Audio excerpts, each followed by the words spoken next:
आदरणीय दिदीबहिनी तथा दाजुभाइहरू,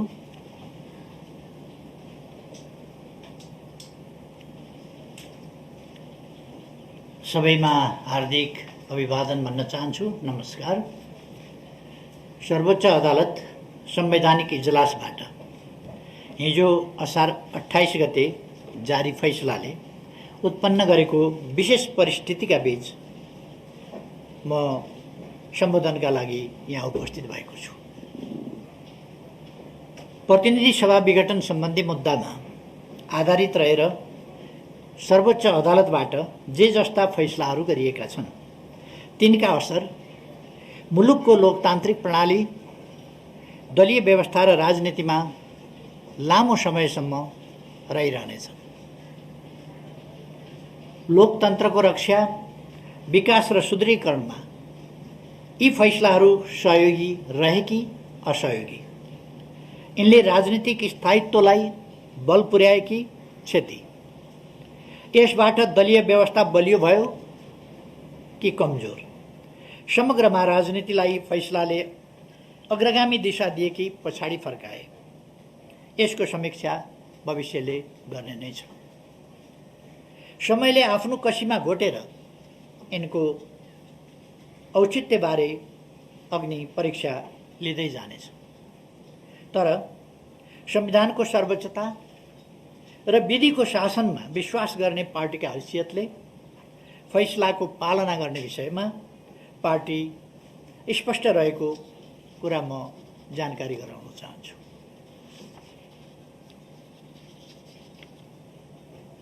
नेपालको संविधान अक्षरहरूको सँगालो मात्रै होइन, यो त नेपाली जनताको दशकौं लामो पसिना, सङ्घर्ष र बलिदानको दस्तावेज हो। नेपाली जनताको विश्वास, भविष्य र सपना समेटिएको दस्तावेज हो।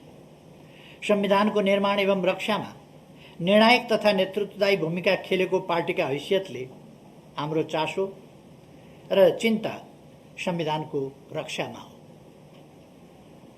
नेपाली जनताको बलिदानी सङ्घर्षबाट प्राप्त लोकतन्त्रको सुदृढीकरणमा हो। हामीले अवलम्बन गरेको बहुलवादमा आधारित बहुदलीय प्रतिस्पर्धात्मक सङ्घीय लोकतान्त्रिक गणतन्त्रात्मक संसदीय शासन प्रणालीको भविष्यप्रति हो। फैसलाका कतिपय प्रावधान र यसमा प्रयुक्त भाषा शैलीले लोकतन्त्रप्रति विश्वास राख्ने सबैलाई अत्यन्तै चिन्तित तुल्याएको छ। मुलुकको सार्वभौम सत्ता र राजकीय सत्ता जनतामा निहित रहनु लोकतन्त्रको सबैभन्दा महत्त्वपूर्ण पक्ष हो। आवधिक निर्वाचन मार्फत जनताका प्रतिनिधिहरू चयन हुनु र जनप्रतिनिधिहरू मार्फत मुलुकको शासन व्यवस्था सञ्चालित हुनु जनतामा निहित सार्वभौम सत्ता र राजकीय सत्ता प्रकट हुने सबैभन्दा महत्त्वपूर्ण माध्यम हो। त्यसैले निर्वाचनलाई लोकतन्त्रको प्राणवायु मानिन्छ। तर ताजा जनादेशका लागि जनतामा जाने निर्णयलाई निरङ्कुश र कानुनको अपव्याख्यामाथि आधारित भएर एवं दलीय प्रणालीको आधारभूत संरचना भत्काएर सरकार बन्ने बनाउने कुरालाई लोकतान्त्रिक भनेर गरिने परिभाषाले लोकतान्त्रिक प्रणालीलाई गलत दिशातिर धकेल्न सक्छ भन्ने कुराप्रति हामी गम्भीर र चिन्तित छौँ। नियन्त्रण र सन्तुलनको सिद्धान्त बमोजिम राज्यका सबै अङ्गबीच समन्वय हुन सकेमा मात्रै र सबै आफ्नो सीमाभित्र मर्यादित र संयमित रहन सके मात्रै लोकतान्त्रिक प्रणाली सुरक्षित र गतिशील हुन सक्छ। लोकतन्त्रका आधार स्तम्भका रूपमा रहेका राज्यका 3वटा अङ्गबीचको सन्तुलन सर्वोच्च अदालतको यस फैसलासँगै नराम्रोसँग खलबलिन पुगेको छ। क्षणिक रूपमा यसले कसैलाई हर्षित तुल्याउला, कसैभित्र विजेताको भाव पनि हुर्किएला, तर लोकतन्त्रको मूल्यमा प्राप्त विजय क्षणभङ्गुर र अर्थहीन हुन जान्छ। विगतमा पनि यस्ता विजय उन्माद हामीले देखेकै हौँ। तर कालान्तरमा ती खुसीहरू लोकतन्त्र गुम्दाको पीडामा परिणत भएको निकट अतीतको यथार्थलाई हामीले बिर्सन सकेका छैनौँ।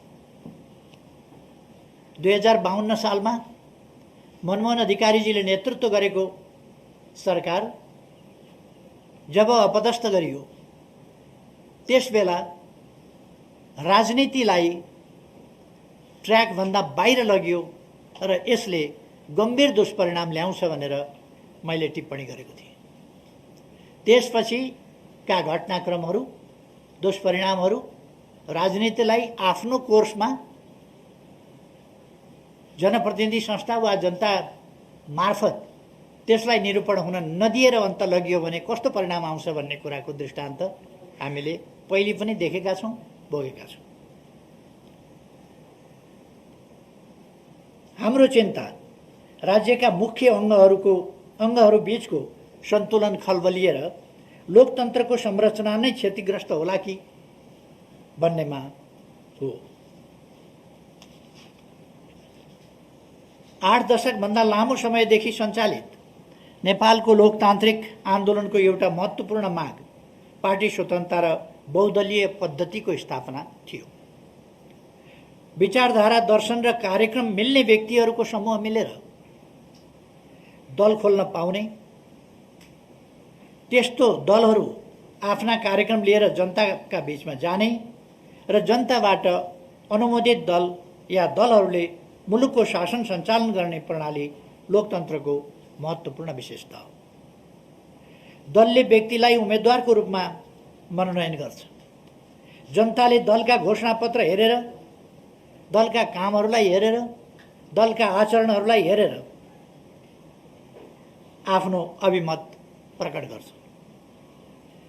तर यसरी पार्टीको तर्फबाट उम्मेदवार बनेको र दलको चुनाव चिन्ह एवं घोषणापत्रका आधारमा जनताले विश्वास गरेर निर्वाचित गरेका प्रतिनिधिले सरकार बनाउने बेलामा चाहिँ जो कसैलाई समर्थन गर्न सक्छन्, उनीहरूले जुनसुकै ठाउँमा भोट हाल्न सक्छन्।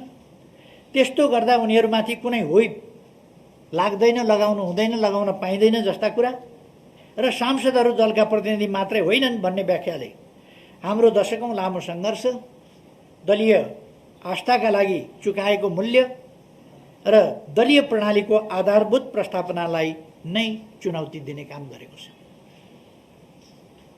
एउटै दलका सदस्यहरू सत्ता र प्रतिपक्ष बन्ने यस्तो परिकल्पना कुनै पनि लोकतान्त्रिक प्रणालीले गर्दैन। निश्चित व्यक्तिका निश्चित आकांक्षा परिपूर्तिका लागि गरिएको संविधानको यस्तो अपव्याख्याले वस्तुतः संविधानको संशोधन गर्ने काम गरेको छ, पछि फर्किने गरी। हाम्रो लोकतान्त्रिक प्रणालीले भविष्यमा लामो समयसम्म यसले सिर्जना गर्ने राजनीतिक विकृतिहरूको मूल्य चुकाउनु पर्नेछ। राजनीति जब मूल्यहीन ढङ्गले चल्छ, विगतमा पनि 46 सालको आन्दोलन पछि पनि हामीले राजनीतिक विकृतिका विभिन्न स्वरूपहरू देखेका छौँ, जुन कुराको पुनरावृत्ति नहोस् भन्ने हामी चाहन्छौँ।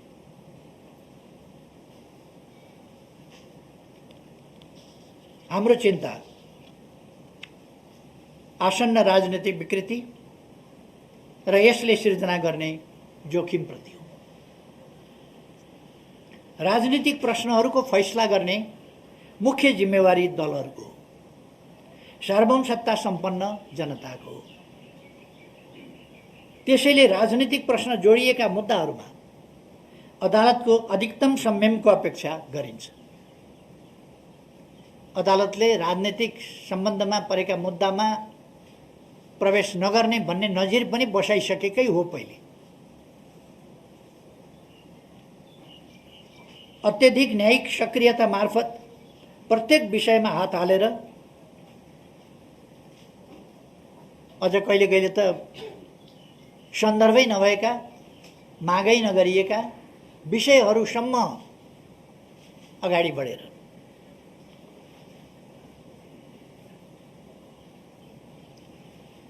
अत्यधिक न्यायिक सक्रियता मार्फत प्रत्येक विषयमा हात हालेर त्यसरी न त गन्तव्यमा पुग्न सकिन्छ, न त्यति ठुलो भारी बोक्ने सामर्थ्य यस्तो निकायमा हुन नै सक्छ।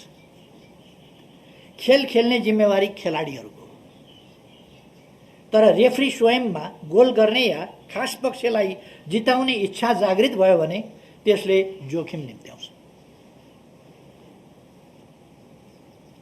अझ सन्दर्भ नै नउठेका या वादी पक्षले मागदाबी नै नगरेका विषयमा पनि त्यस्ता विषयमा समेत फैसला दिँदा जटिलता मात्रै बढाउँछ।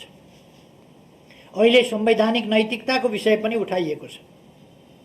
मैले लोकतन्त्रका निम्ति सम्पूर्ण जीवन समर्पित गरेको छु। लोकतन्त्र मेरा निम्ति जीविका होइन, जीवन हो।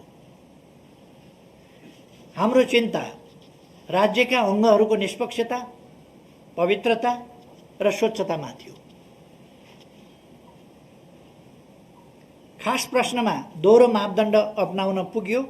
खास फैसलाका बारेमा खास पक्षले हप्तौं अगाडि जानकारी पाउने अवस्था सिर्जना भयो र गरिएका निर्णयहरूको निष्पक्षतामाथि प्रश्न उठ्ने स्थिति बन्यो भने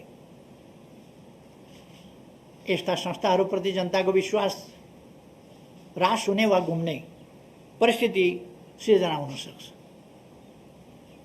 जुन बहुतै चिन्ताको विषय हो। र हामीले गरिरहेको चिन्ता पनि यही संस्थाहरूको विश्वसनीयतामाथि हो। राज्यका विभिन्न अङ्गहरू, निकायहरू, संस्थाहरूमाथि जनताको विश्वास उठ्यो भने त्यसले जनतामा नैराश्यता पैदा गर्दछ र त्यसका दुष्परिणामहरू भयावह हुन सक्दछ। अदालतको फैसलाका कारण म सरकारबाट बाहिरिनु पर्यो भनेर मैले यी प्रश्नहरू उठाएको होइन। सरकारबाट त म आजभन्दा 5 वर्ष अगाडि पनि यस्तै मध्यवर्खामा बाहिरिएको हो। त्यति बेला परिवेश भिन्न थियो।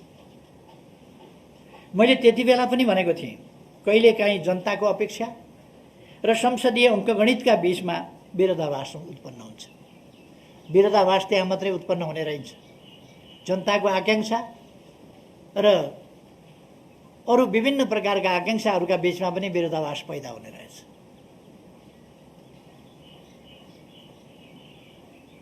मैले भनेको थिएँ, यो नै समयको अन्त्य पनि होइन।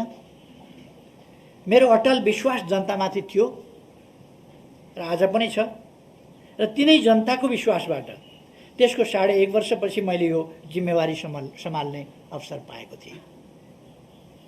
आज फेरि जनताको जनादेशले होइन, सर्वोच्चको परामादेशले। जनताको जनादेश त मेरो पक्षमा थियो, परमादेश शेरबहादुरजीको पक्षमा भयो। त्यसकारण सर्वोच्चको परामादेशका कारण मैले सरकारको जिम्मेवारीबाट बिदा लिँदैछु। सरकारबाट बाहिरिनु परेको विषयमा मलाई रत्तिभर चिन्ता छैन।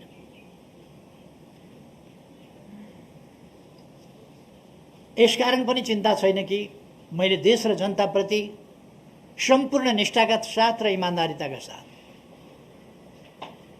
देशको समृद्धि, सुशासन, विकास यी कुराहरूलाई ध्यानमा राखेर, जनतालाई सेवा सुविधा पुर्याउने उद्देश्यलाई ध्यानमा राखेर सम्पूर्ण इमान्दारिताका साथ काम गरेको छु र विकासका निम्ति नयाँ नयाँ भिजनहरू दिएर विकासको गतिलाई असाधारण ढङ्गले र अभूतपूर्व ढङ्गले अगाडि बढाएको छु। मेरो नेतृत्वमा देशले चौतर्फी ढङ्गले एउटा विकास, परिवर्तन र रूपान्तरण अनुभूत गरेको छ। जनताले राहत महसुस गरेका छन्।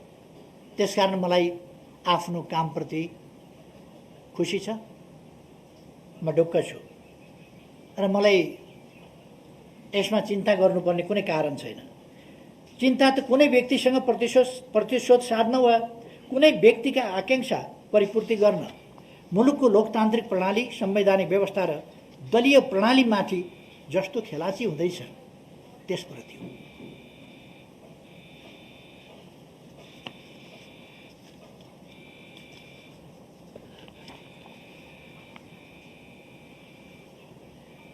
आज देश कोभिड-19 को महामारीबाट गुज्रिरहेको छ, जसरी विश्व पनि गुज्रिरहेको छ। म विगतका विवरणहरूतिर जान चाहन्न। कस्ता समस्याहरूको, कस्तो कठिन परिस्थितिको, कस्तो अभावका बीचमा, तयारीहीन अवस्थामा कसरी हामीले सामना गर्यौं र तयारीलाई कसरी अगाडि बढायौं, त्यस सम्बन्धमा सिंगै देश जानकार छ। मैले अहिले दोहोऱ्याइरहनु पर्यो जस्तो लाग्दैन। अहिलेको प्रश्न भनेको खोपको आपूर्ति हो मूल प्रश्न। अब हामी कोभिड-19 लाई नियन्त्रण गर्ने चरणमा प्रवेश गरेका छौं र हामीले अब सम्पूर्ण नेपाली जनतालाई खोप लगाउने, खोप उपलब्ध गराउने प्रबन्ध गरेका छौं र देश खोप युक्त अवस्थामा सबैलाई पुर्याउने त्यस बाटोमा अगाडि बढिसकेको छ। खोपको माग र आपूर्ति बीचको ठूलो असन्तुलन, खोपको असमान वितरण र खोप राष्ट्रवाद जस्ता असहजताका बीचमा पनि नेपालले कोभिड विरुद्धको खोपलाई तीव्रता दिएको छ। हामी खोपका उत्पादक होइनौँ, तर हामीले छोटो समयमा नै आफ्ना नागरिकलाई खोपको व्यवस्था गरेका छौँ र मोटामोटी रूपमा या ठूलो मात्रामा मूलतः यस सन् 2021 भित्र हामीले मूलतः ठूलो जनसङ्ख्यालाई खोप लगाइसक्नेछौँ। केही बाँकी रहला, त्यसलाई पनि लगाउँदै जानेछौँ र अब लगातार खोप लगाएर सम्पूर्ण जनतालाई खोप सुविधा उपलब्ध गराउनेछौँ। हालसम्म पहिलो डोज खोप प्राप्त गर्नेको सङ्ख्या 26,11,807 पुगेको छ। दोस्रो डोज प्राप्त गर्ने 9,32,868 पुगेको छ। खरिद गरिएको 50 लाख मात्रा र अनुदानमा 21 लाख मात्रा गरेर 1,31,00,000 मात्रा सुनिश्चित भइसकेको छ। 2 करोड भन्दा बढी मात्रा खोप खरिदको प्रक्रिया टुङ्गो लागेको छ। आगामी केही महिनाभित्रै सबै नेपालीहरूले खोप पाउने सुनिश्चित आधार तयार भएको छ। प्रतिकूल अवस्थामा पनि कोभिड महामारीका विरुद्ध प्रभावकारी लडाईँ सञ्चालन गरिएको छ। मैले धेरै भनिरहनु पर्ला जस्तो लाग्दैन।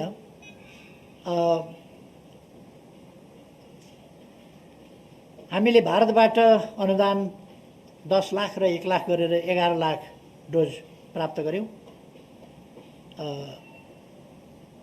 र चीनबाट र 10 लाख थप खरिद गर्यौं। चीनबाट 40 लाख डोज हामीले खरिद गरेका छौं, जसमध्ये 8 लाख आइसकेको छ र अरु 32 लाख क्रमशः आउँदै जान्छ। खोप लगातार हामी लगाउँदै जान्छौं र खोप आउँदै पनि जान्छ। थप 60 लाख डोज खरिद प्रक्रिया अगाडि बढेको छ। अमेरिकाबाट उपहार स्वरूप हिजो मात्रै हामीले 15 lakh Janssen dose Johnson and Johnson जो एक मात्र खोप लगाए हुन्छ, दोहोऱ्याएर लाउनु पर्दैन, त्यो प्राप्त गरेका छौं। चीनबाट प्राप्त अनुदान 18 लाख डोज, 16 लाख डोज अनुदान दिने नयाँ घोषणा भएको छ। जापानबाट आज मात्रै घोषणा भएको छ अस्ट्रेजेनिका करिब 16 लाख, जो भारतबाट आएको खोपको 1 डोज मात्रै लगाएर बाँकी रहेको जनसङ्ख्या थियो, त्यसलाई पनि डबल डोज अब दिन सकिन्छ। कोभ्याक्स अन्तर्गत 3,48,000 आएको छ र 3,50,000 आउँदैछ। कोभ्याक्स सुविधा अन्तर्गत 60 लाख डोज क्रमशः प्राप्त हुनेछ। जोन्सनको 50 लाख, मोडर्नाको 40 लाख, फाइजरको 40 लाख र कोभिसिल्ड एक्स्ट्राजेनेकाको 20 लाख गरी 1,50,00,000 डोज सुविधा मूल्यमा प्राप्त भएको छ, हुँदैछ। बालबालिकालाई दिन मिल्ने फाइजरको 60 लाख डोज खरिद प्रक्रिया अगाडि बढेको छ। अर्थात् अब हामीलाई खोपको अभाव छैन। हुन त मलाई थाहा छ भरे बेलुका या भोलि बिहानबाट सुरु हुनेछ। ल्याइदिएको खोप, लगाइरहेको खोप लगाएका फोटो खिचेर अघिल्लो सरकार गयो हामीले खोप दिन थाल्यौँ भनेर तमासा सुरु हुनेछ मानिल्यौँ टट गरेर जादु गरेर चाहिँ उनीहरूले आजै ल्याएका हुन् कि खोप जस्तो एउटा प्रचार गर्नेछ। मलाई प्रचारको कम्पिटिसन गर्नु छैन। मैले देश र जनताका निम्ति काम गर्ने हो र देश र जनताका निम्ति अत्यन्तै गम्भीरताका साथ काम गरेको छु।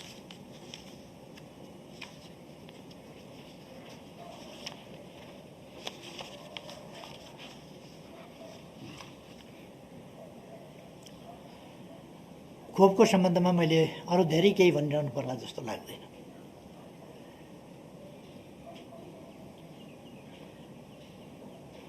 आदरणीय दिदीबहिनी दाजुभाइहरू, तपाईहरूको विश्वास प्राप्त गरेर सरकारको नेतृत्व गरेको झन्डै 3.5 वर्षको अवधि अर्थात् 3 वर्ष 5 महिना लगभग पुरा भएको छ। यस अवधिमा संविधानको कार्यान्वयन, संघीय प्रणालीको संस्थागत विकास, मुलुकको सामाजिक आर्थिक रूपान्तरण तथा विकास, सामाजिक न्याय र सुरक्षा, राष्ट्रियताको रक्षा र सुशासनका क्षेत्रमा दूरगामी महत्त्वका कामहरू सम्पन्न गरिएका छन्। कतिपय महत्त्वपूर्ण कामहरू आरम्भ गरिएका छन्। राजनीतिलाई केवल सुविधाको, भागभण्डाको, सुविधा र सत्तारोहणको विषयका रूपमा बुझ्ने बुझाउने गरिएको हाम्रो जस्तो परिवेशमा मलाई मुलुकको विकास, समृद्धि, जनताको हित र राष्ट्रियताको सुदृढीकरण एवं सुशासनमा केन्द्रित गर्ने गरी नयाँ दिशा दिनु सहज थिएन। यसो गर्न खोज्दा मैले पटक पटक आफ्नै भित्र र बाहिरबाट सिर्जित अवरोध, घेराबन्दी र षड्यन्त्रको सामना गर्नु पर्यो। सरकारलाई काम गर्न नदिने, सरकारलाई असफल बनाउने, सरकारले गरेका कामहरू ओझेलमा पार्ने, उपलब्धिहरू ओझेलमा पार्ने, नकारात्मक ढङ्गले जुनसुकै कुरा पनि चित्रण गर्ने प्रवृत्तिहरूको शिकार हुनु पर्यो। त्यो बाहिरबाट मात्रै होइन, आफ्नै भित्रबाट समेत शिकार हुनु पर्यो। ती सबको सामना गर्दै हामीले गरेका कामहरूले मुलुकमा समृद्धिको बलियो आधारशिला भने खडा गरेका छन्। यस अवधिमा नेपालको संविधान पूर्ण कार्यान्वयनमा आएको छ। यसका लागि 50औं कानुनहरूको निर्माण र 100औं कानुनहरूको परिमार्जन गरिएको छ। झन्नै शून्यबाट सुरु गरेर संघीयतालाई संस्थागत र सुदृढीकरण गरिएको छ। आवश्यक कानुनहरूको निर्माण, कर्मचारीहरूको विन्यास, वित्तीय हस्तान्तरण, भौतिक पूर्वाधारहरूको निर्माण र अन्य आधारहरू तयार गरेर तीनै तहका 761वटै सरकारहरूलाई पूर्ण रूपमा सक्रिय र कामकाजी बनाइएको छ। संविधान जारी भएको छोटो अवधिमै संघीयताको सफल कार्यान्वयनमा नेपाल अग्रस्थानमा स्थापित भएको छ। पृथकतावादी अभियान चलाइरहेको समूह उक्त बाटो छोडेर राष्ट्रिय अखण्डताको पक्षमा उभिन आइपुगेको छ। हिंसाको बाटो हिँडिरहेका समूह हिंसा परित्याग गर्दै आफ्ना सबै राजनीतिक गतिविधिहरू शान्तिपूर्ण ढङ्गले सञ्चालन गर्न सहमत भएका छन् र शान्तिपूर्ण राष्ट्रिय राजनीतिको मूलधारमा समावेश भएको छ। संविधानको सर्वस्वीकार्यता स्थापित भएको छ। मुलुकलाई हिंसात्मक द्वन्द्वबाट मुक्त गरिएको छ र पृथकतावादलाई अन्त्य गर्दै राष्ट्रिय अखण्डतालाई सुदृढ गरिएको छ। संविधानसँग असहमत सबै समूह संविधानको पक्षमा उभिन आइपुगेका छन्। अर्थात् यसबीचमा राष्ट्रका प्रमुख राजनैतिक समस्याहरू, वास्तविक समस्याहरू समाधान गरिएको छ। मैले माथि नै भने पृथकतावाद सम्बन्धी, हिंसा सम्बन्धी, संविधानको सर्वस्वीकार्यता सम्बन्धी जुन राजनीतिक समस्याहरू थिए ती समस्याहरू समाधान गरिएको छ। नेपाल अल्पविकसितबाट विकासशील देशमा स्तरोन्नतिका लागि सिफारिस भएको छ। विकास निर्माण सम्बन्धी विषयमा मैले पटक पटकको सम्बोधन मार्फत स्पष्ट पारिसकेको छु। फेरि मैले धेरै दोहोऱ्याउनु परेन। अघिल्ला सम्बोधनभन्दा यता थुप्रै कामहरू भएका छन्। मैले भनिरहनु नपर्ला, ती सम्बोधनभन्दा यता नै थुप्रै कामहरू, नयाँ कामहरू भएका छन्, जसमध्ये हामीले थुप्रै कामहरू पुरा गरेर उद्घाटन नै गरेका छौँ। त्यसमा सबभन्दा महत्त्वपूर्ण कुरा अप्पर तामाङको कोशीलाई लिन सकिन्छ। 450 मेगावाट जलविद्युत आयोजना शुभारम्भ भएको छ र त्यसै गरेर तत्सम्बन्धमा खिम्ती को सब स्टेसन जो ढल्केभरभन्दा अर्को दोस्रो सब स्टेसन हो त्यो तयार भएको छ। र अर्को महत्त्वपूर्ण कुरा कर्णालीका 5वटा जिल्लामा ग्रिडबाट विद्युत पुगेको थिएन। अहिले हामीले कर्णालीमा विद्युत पुर्याएका छौँ। अब कालीकोटमा विद्युत पुगेको छ र त्यसै गरेर जुम्लामा पनि विद्युत पुगेको छ। अब 3टामा ग्रिडबाट विद्युत पुर्याउने यो 3 वर्ष त्यो बाँकी छ। अब यो 3 वर्षमा हामीले ट्रान्समिसन लाइन पुर्याउन सक्यौँ कर्णालीमा र अब केही समयभित्र हुम्लाको सदरमुकाम सिमेकोट सडक सञ्जालबाट जोडिँदैछ। यसरी हामीले असाधारण सफलता प्राप्त गरेका छौँ।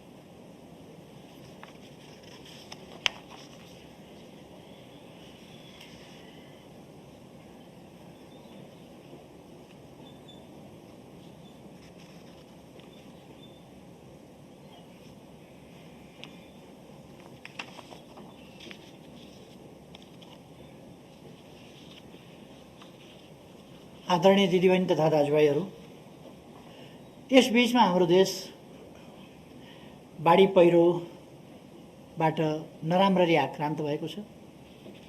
धेरैले जीवन गुमाउनु परेको छ। यति बेला म कोभिड-19 बाढी पहिरोबाट जीवन गुमाउनु हुनेहरू सबै दाजुभाइ दिदीबहिनीहरूप्रति हार्दिक श्रद्धासुमन अर्पण गर्न चाहन्छु। घाइते हुनुहुन्छ जो उहाँहरूको शीघ्र स्वास्थ्य लाभको कामना गर्न चाहन्छु र सम्पूर्ण उपचारको व्यवस्था सरकारले गरिआएको छ। परीक्षण उपचार सबै व्यवस्था सरकारले गरिआएको छ। अब पनि त्यो कुरालाई जारी राख्नेछ। बाढी पहिरोको सम्बन्धमा हामीले तत्काल उद्धारका कामहरू हेलिकप्टर, सेना, प्रहरी, सशस्त्र प्रहरी, राष्ट्रसेवक कर्मचारीहरू, जनप्रतिनिधिहरू, पार्टीका राजनीतिक दलका कार्यकर्ताहरू, सांसदहरू लगायतका सबै जनप्रतिनिधिहरू र विभिन्न समाजसेवी परोपकारी सङ्घ संस्थाहरू समेतको अत्यन्त उत्साहजनक सहभागितामा हामीले बाढी पहिरो जस्ता कुराहरूको अभर परेका ठाउँहरूमा उद्धार कार्य पुर्याएका छौँ र राहत वितरणका कामहरू पनि भएका छन्। पछिल्लो समयमा अस्ति केही दिन अगाडि मात्रै कति हो 26 या 27 गते कति म मेलम्ची 27 गते 26 गते पर्यो। 26 गते म मेलम्ची आफै हेर्न गएको थिएँ र मैले त्यहाँ हालका लागि उहाँहरूले 1000 बन्डल जस्ता पाताको माग गर्नुभएको थियो अस्थायी प्रबन्धका लागि। मैले पुग्दो गरी तपाईँहरू प्रयोग गर्नुहोस् जस्ता पाताहरू भनेर 1500 बन्डल जस्ता पाताहरू उहाँहरूलाई उपलब्ध गराउने घोषणा गरेको छु र अस्थायी प्रबन्धका लागि 50,000 रुपैयाँ हरेक परिवारलाई अस्थायी प्रबन्धका लागि उपलब्ध गराउने र यसपछि हिमाली भेगमा 5 लाख, पहाडी क्षेत्रमा 4 लाख र तराईमा 3 लाखका दरले यस्ता प्राकृतिक विपत्तिहरूमा परेका जनतालाई सहयोग उपलब्ध गराउने पनि सरकारको घोषित नीति नै रहेको कुरा पनि म जानकारी गराउन चाहन्छु। हामी पुनर्निर्माणका काममा लागेका छौँ। मेलम्चीको मुहानमा समस्या परेको छ र त्यो समस्या हामी छिटै अन्त्य गर्ने र यसै वर्षभित्र भनेको सन् 2021 भित्रै मेलम्चीको पानी पुनः काठमाडौँ ल्याउने हामीले प्रबन्ध गरेका छौँ र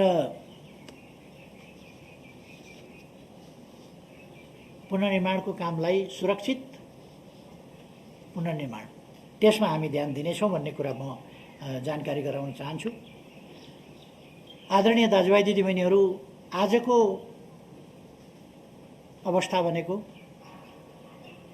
देश कोभिड-19बाट त्यसको महामारीको मारबाट आक्रान्त भइरहेको यो अवस्था, प्राकृतिक विपत्ति त्यस्तै गरेर बाढी पहिरो जस्ता कुराहरूबाट आक्रान्त भइरहेको अवस्था, हामीले देशलाई समय खर्च नगरिकन संवैधानिक कानुनी हिसाबले एकताबद्ध भएर एकताका साथ राष्ट्र निर्माणको काममा अगाडि बढ्नुपर्ने, विकासको काममा अगाडि बढ्नुपर्ने आजको आवश्यकता हो। तर मलाई दुःख लाग्छ यस्तो अवस्थामा द्वन्द्व बढाउने, परस्परमा असमझदारी घृणा बढाउने र त्यो असमझदारी र घृणाबाट मुलुकलाई द्वन्द्वतर्फ धकेल्न खोज्ने प्रयासहरू भइरहेका छन् र एउटा गम्भीर षड्यन्त्र लोकतन्त्रका विरुद्ध भइरहेको छ। म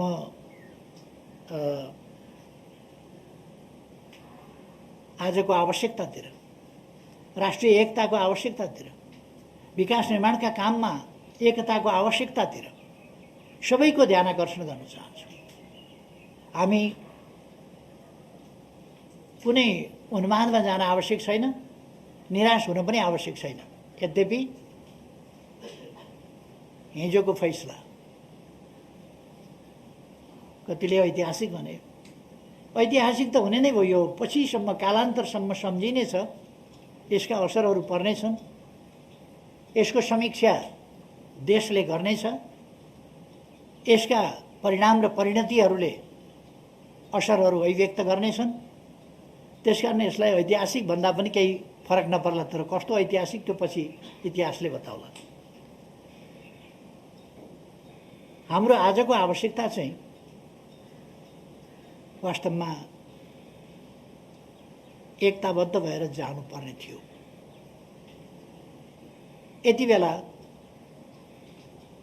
राष्ट्रिय सार्वभौम सत्तालाई, स्वाधीनतालाई वास्तविक अर्थमा सबल बनाउँदै जानुपर्ने त्यो आवश्यकता थियो। तर त्यस्तो हुन सकेन। आजको राजनीति विपरीत दिशामा लान खोजिँदैछ। देशमा निर्वाचन बाँकी अवधि संसद चलोस्, मेरो शुभकामना छ। बाँकी अवधि संसद चलोस्, समयमा निर्वाचन होस्। तर मलाई शङ्का छ, जे जस्ता घटनाहरू घट्दैछन्, जस्तो घटनाक्रम विकास हुँदैछ, यसले संसद पनि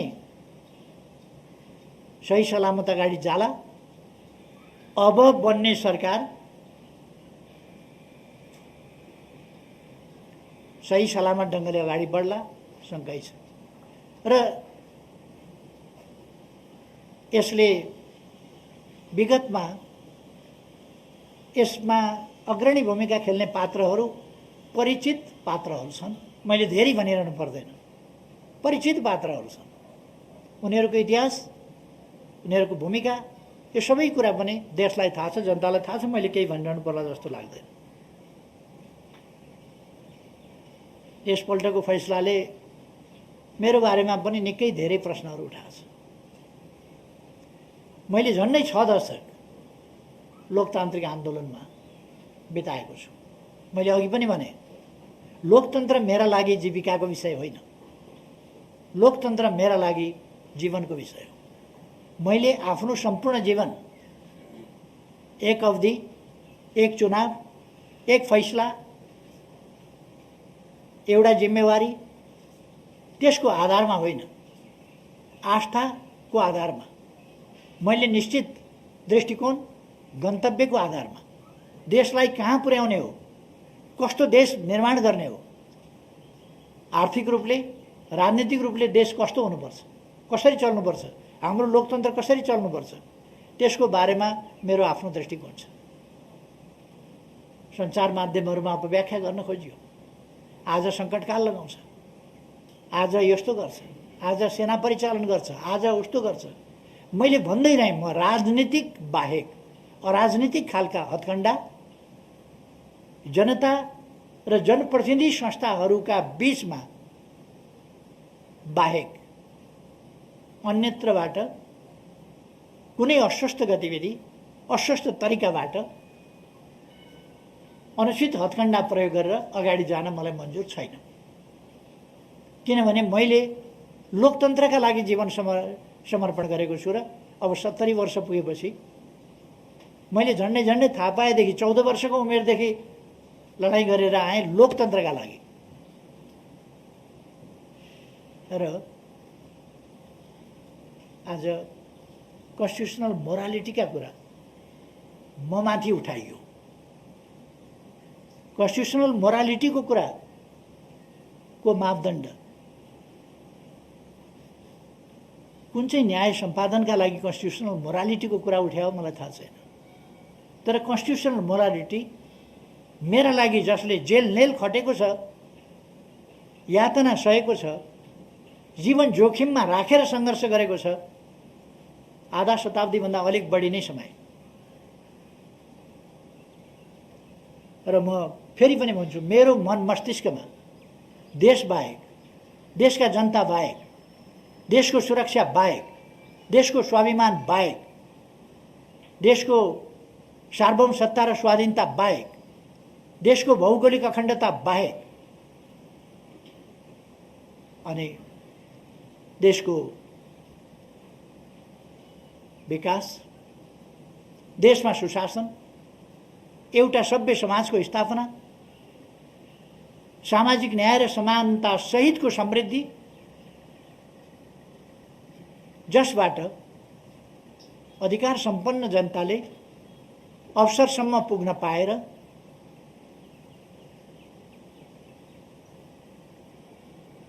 निर्भय जीवन बाँच्न पाउने, निर्भय जीवन बाँचेर सम्मानजनक ढङ्गले समान हैसियतमा बाँच्न पाउने अधिकार राखौँ।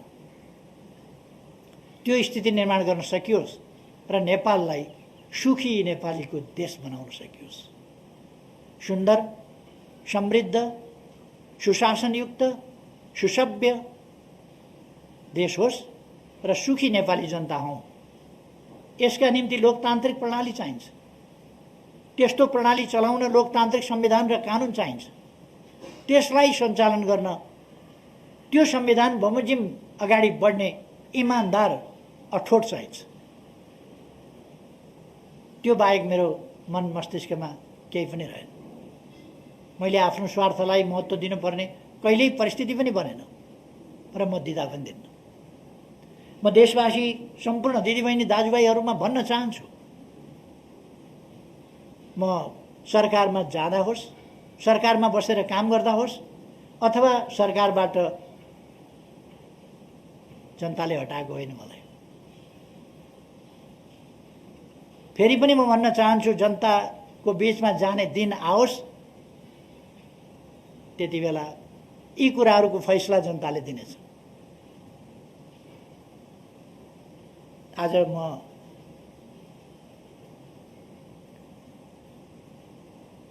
आदेश परमादेशबाट सरकारबाट हटेको छु, तर मेरो प्रतिबद्धता, मेरो देश र जनताप्रतिको प्रतिबद्धता सरकारमा हुँदा वा नहुँदा, जेलमा बस्दा पनि म यत्तिकै निष्ठाका साथ बसेको थिएँ, यत्तिकै आशावादिताका साथ बसेको थिएँ। जति बेला निरङ्कुश राजतन्त्र थियो, जति बेला तानाशाही व्यवस्था थियो, पञ्चायती तानाशाही, निर्दलीय निरङ्कुश व्यवस्था, त्यति बेला नेल हतकडी लगाएर चिसो छिणीमा राखिँदा पनि मेरो विश्वास, लोकतन्त्रप्रतिको विश्वास, देश र जनताप्रतिको माया किञ्चित कम भएको थिएन। आज पनि हुँदैन। म फेरि आफ्नो कर्तव्य पालनामा, देश र जनतालाई शिरमा राखेर कर्तव्य पालनाको आफ्नो यात्रामा निरन्तर अगाडि बढिरहनेछु। यो कुरा म सबै दाजुभाइ दिदीबहिनीहरूलाई आग्रह गर्न चाहन्छु, निवेदन गर्न चाहन्छु। नेकपा एमालेको सरकार ढलाइयो। यो सरकार किन ढलाइयो भने यस सरकारले देशको सार्वभौम सत्ताको पक्षमा दृढताका साथ काम गर्यो, विकासका कामलाई तीव्रताका साथ अगाडि बढायो, सुशासनका निम्ति अथक प्रयास गर्यो, जनतालाई राहत सुविधा पुर्याउने कुरामा, जनतालाई अधिकार सम्पन्न बनाउने कुरामा, ज्येष्ठ नागरिकदेखि बालबालिका, अपाङ्गता भएका व्यक्तिहरू, पछाडि परेको समुदाय, उनको बारेमा चिन्ता गर्यो। उनीहरूलाई कसरी माथि उठाउन सकिन्छ र अगाडि बढाउन सकिन्छ, त्यसमा चिन्ता गर्यो सरकारले। र यी दिशाहरूमा थुप्रै कामहरू गर्यो। अरू त कुनै कारण छैन यो सरकार हटाउनु पर्ने, कुनै कारण छैन। कुनै राजनीतिक दल छटपटाउनु पर्ने त कुनै कारण छैन। जनताका बीचमा जाउँ भन्दा नजाने, जान आँट नगर्ने। जनता भनेको सुन्ने बित्तिकै, निर्वाचन भनेको सुन्ने बित्तिकै थर्र हुने अनि अदालत गएर मुद्दा लडेर करेसाबारीको झगडा हो यो। गजबसँग प्रधानमन्त्री विश्वको इतिहासमा पहिलोपल्ट सम्मानित अदालतबाट प्रधानमन्त्री तोकियो। प्रधानमन्त्री हटाइयो, प्रधानमन्त्री तोकियो। यही विश्व न्याय प्रणालीको रूपमा अनुकरणीय भएछ, अनुसरणीय भएछ भने विडम्बना भन्नु पर्ला। तर यो मैले अघि नै भने, यो इतिहासको कडीमा फेरि परीक्षित हुन त बाँकी नै हुन्छ। हामी सबै परीक्षित हुन बाँकी हुन्छ। सरकार ढाल्न बाहिरबाट त कोसिस भए। षड्यन्त्र कहाँ कहाँबाट भए म त्यता जान चाहन्न। षड्यन्त्र भए, षड्यन्त्रले विभिन्न अपवित्र गठबन्धनहरू जन्मायो। नेकपा एमाले पार्टी फुटाइयो। कुनै कारण थिएन, सरकार राम्ररी काम गरिराखेको थियो, पार्टी चलिराखेको थियो, केही मान्छेहरूको महत्त्वाकांक्षा। मैले पदको अगस्त्य महत्त्वाकांक्षा भनेको थिएँ, कहिल्यै तृप्त नहुने महत्त्वाकांक्षा। त्यसले ईर्ष्या जस्ता कुराहरूले पार्टीभित्र भयङ्कर अस्वस्थता पैदा भयो। म निर्वाचित अध्यक्षलाई थाहा नदिकन पार्टीबाट हटाउनेसम्मका काम भए, सबैलाई थाहा छ। दलको नेताबाट हटाएर, अध्यक्षबाट हटाएर मै अध्यक्ष भएँ भनेर पगडी लगाउने काम भए। म 56 वर्षदेखि यस देशका लागि लडेर आएको, कम्युनिस्ट आन्दोलनका लागि लडेर आएको र कम्युनिस्ट आन्दोलन, लोकतान्त्रिक आन्दोलन छिन्न भिन्न भएका बेला पुनर्गठन गर्नका लागि शिला सङ्गालो गर्दै त्यहाँबाट सुरु गरेको, 50 वर्षभन्दा अगाडि आन्दोलनको एकता र एकीकरण सुरु गरेको व्यक्तिलाई साधारण सदस्य पनि नरहने गरी निष्कासन गरेका समेत ती कुराहरू पनि हामीले देख्यौँ। र पार्टीभित्रैबाट अन्तिममा पनि अहिले सर्वोच्च अदालतबाट जुन फैसला भयो, त्यो फैसलाका पछाडि जम्मा जम्मी नेकपा एमालेका 26 जनाले राष्ट्रपति कहाँ विद्रोही भन्दै, विद्रोही के को विद्रोही हुन्छ? विद्रोही भनेको न्यायका निम्ति लड्ने शब्द हो, विद्रोही होइन, अनुशासनहीन अराजक ढङ्गले राष्ट्रपतिज्यू कहाँ आफ्नो पार्टीको सरकार ढाल्ने, अर्को पार्टीको सरकार बनाउने, प्रमुख प्रतिपक्षलाई प्रधानमन्त्री बनाउनु पर्छ भनेर हिँड्ने खालका अनुशासनहीनता र अराजकता प्रकट भए। सम्मानित सर्वोच्च अदालतमा हस्ताक्षर गरेर जाने खालका कामहरू भए। यस्ता विपक्षीसँग विरोधीसँग मिल्ने, भित्र अन्तर्घात गर्ने, पार्टीमा भित्रभित्रै विपक्षीसँग साँठगाँठ गर्ने, आफ्नो खुट्टामा पास दिनुपर्ने खेलाडीले विरोधीका खुट्टामा पास दिन्छ, आफू गोलरक्षक हुनुपर्ने ठाउँमा पोस्ट खाली गरिदिन्छ, पोस्टमा कोही बस्यो भने त्यसलाई लखेट्न खोज्छ। यो खालको स्थिति हामीले देख्यौँ। र यस प्रकारका अनुशासनहीन अराजक कामहरू, पार्टी विरोधी गतिविधिहरू, र एक ढङ्गले भन्यो भने यो पार्टी विरोधी मात्रै भएन, यसले अन्ततोगत्वा लोकतान्त्रिक प्रणाली, यी सबै कुराका पनि यो विरुद्धमा गयो। र यस्ता अपराधिक क्रियाकलापहरू समेतबाट आज यस परिणाममा, यस अवस्थामा देश पुगेको छ।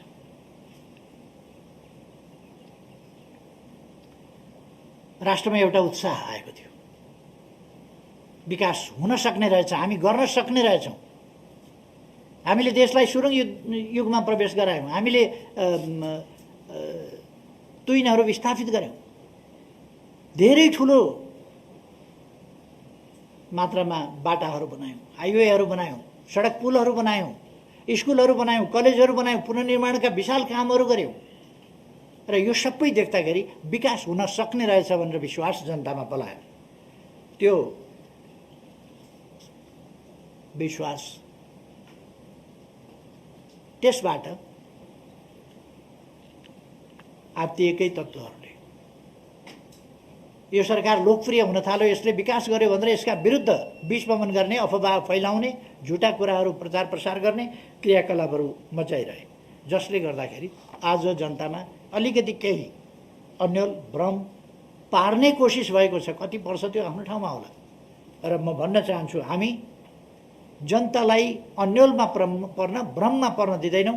कुनै पनि हिसाबले यस देशको सार्वभौमसत्ता, यस देशको स्वाधीनता, यस देशको भौगोलिक अखण्डता, यस देशको राष्ट्रिय हित, लोकतन्त्र, लोकतन्त्रका मूल्य मान्यता सहितको लोकतन्त्र, लोकतन्त्र सजीव अभ्यास सहितको लोकतन्त्र, यसमा हामी पछाडि पर्न दिँदैनौँ।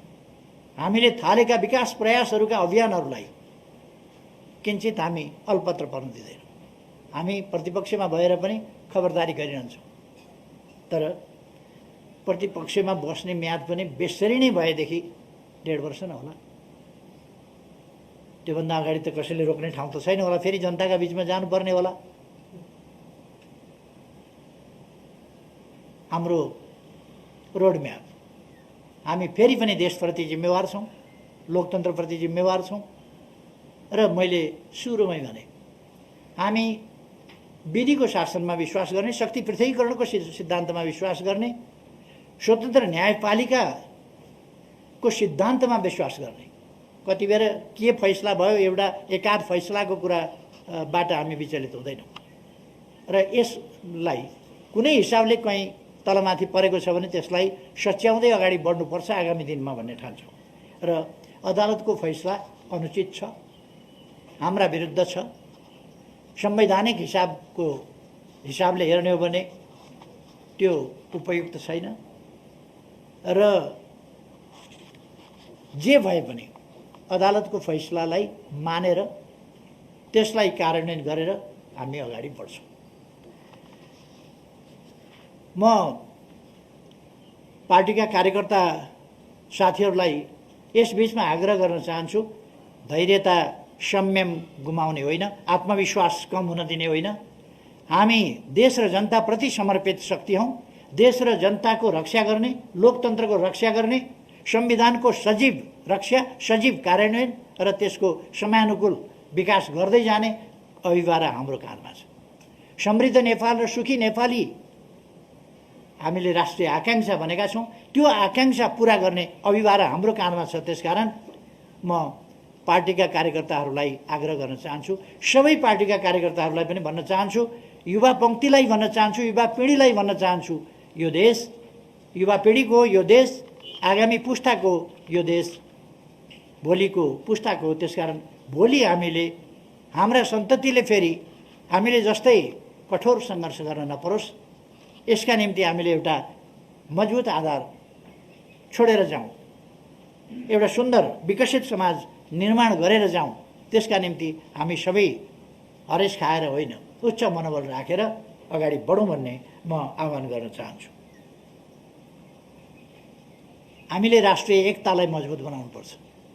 म सबैलाई आग्रह गर्न चाहन्छु यस घडीमा कि हामी विभिन्न ढङ्गले अनेक प्रकारका हाम्रा विविधताहरूलाई अनेक शक्तिले उछाल्न सक्छन्। विविधता हाम्रो सम्पन्नता हो, समृद्धि हो, सम्पदा हो। तर हामीले त्यस कुरालाई वैमनस्यता, लडाइँ झगडाको विषय बनाउनु हुँदैन।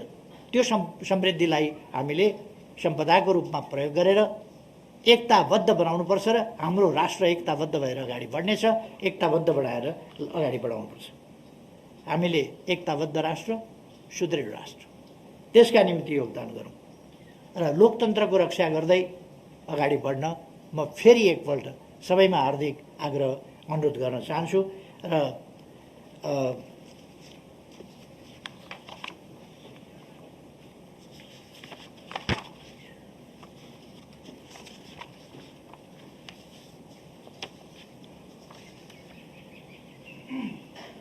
अन्त्यमा यस अवधिमा हामीलाई साथ सहयोग र उत्साह प्रदान गर्ने सम्पूर्ण दाजुभाइ दिदीबहिनीहरूप्रति हार्दिक आभार व्यक्त गर्न चाहन्छु। मैले नेतृत्व गरेको, मेरो नेतृत्वमा सञ्चालित सरकार ऐतिहासिक रूपमा सफल सरकार हो। यसको सफलतामा धेरैको योगदान छ र तपाईहरू सबैको सद्भावले यो सफलता प्राप्त भएको र हामीलाई अहिले पनि ऊर्जा दिइरहेको छ। आम नेपाली दाजुभाइ दिदीबहिनीहरू, देशभित्र देश बाहिर रहेका सबै राष्ट्रसेवक कर्मचारी साथीहरू, सुरक्षाकर्मीहरू, कोभिड विरुद्धको लडाइँमा अग्रमोर्चामा खटिएका डाक्टर, नर्स, स्वास्थ्यकर्मी अरू तमाम साथीहरू सबैप्रति म हार्दिक धन्यवाद भन्न चाहन्छु। हाम्रो विकास प्रयासमा निरन्तर सहयोग दिने मित्र राष्ट्रहरू र त्यहाँका राष्ट्र प्रमुख, सरकार प्रमुखहरूप्रति पनि म हार्दिक धन्यवाद भन्न चाहन्छु। अहिले भर्खरै मैले कोभिड-19 सम्बन्धमा त्यसको विरुद्धमा खोपको कुरा गरेँ।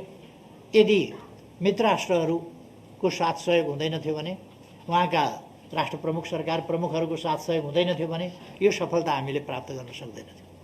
त्यसकारण म सबैप्रति आभार व्यक्त गर्न चाहन्छु।